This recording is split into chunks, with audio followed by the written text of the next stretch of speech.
علیکم ورحمۃ اللہ وبرکاتہ۔ ایک وقت کا واقعہ ہے کہ ایک بادشاہ تھا، بادشاہ کو زمین کی ضرورت پڑی۔ اس نے اپنے وزیروں کو اور اپنے خادموں کو بھیجا اور کہا کہ یہ دیکھو فلاں فلاں جگہ کے اوپر جو جھوپڑیاں ہیں، جو مکانات ہیں، ان سب کا صفایا کر دو۔ تو سب کا صفایا کیا گیا۔ ایک جھوپڑی تھی وہاں پر، ایک بوڑھی کی جھوپڑی تھی، وہ کچھ کام سے باہر گئی ہوئی تھی، اس کی جھوپڑی کو بھی صاف کر دیا گیا۔ جب کچھ وقت کے بعد وہ آئی تو اس نے دیکھا کہ بہت سارے مکانات گرے ہوئے، ساتھ میں اس کا مکان بھی گرا ہوا ہے۔ تو اس نے وزیروں سے کہا کہ تم نے میرا مکان اور میری جھوپڑی بھی گرا دی؟ کہا کہ ہاں، بادشاہ کا حکم تھا اس لیے ہمیں گرانا پڑا۔ تو اس نے درد بھری اور آنسو بھری نگاہوں سے آسمان کی طرف دیکھا اور کہا کہ یار ابا، میں نہیں تھی تو کیا ہوا، تو یہاں پر موجود تھا۔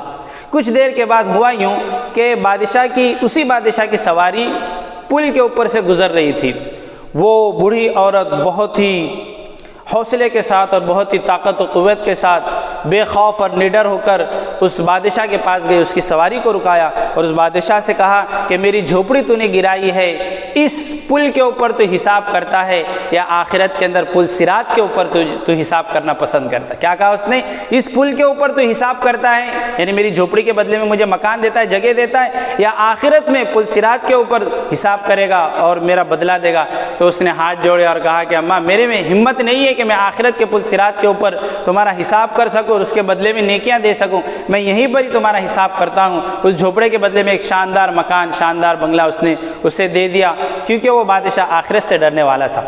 تو آج کے جو حکام ہیں، آج کے جو بادشاہ ہیں، آج کے جو وزیر ہیں اور آج کے جو کرسی کے اوپر عہدے پر بیٹھنے والے ہیں، انہیں بھی اللہ سے ڈرنا چاہیے اور انسانوں کے ساتھ محبت اور حسن سلوک والا معاملہ کرنا چاہیے۔ ویڈیو اگر اچھی لگے تو سبسکرائب اور شیئر ضرور کیجیے گا۔ السلام علیکم ورحمۃ اللہ۔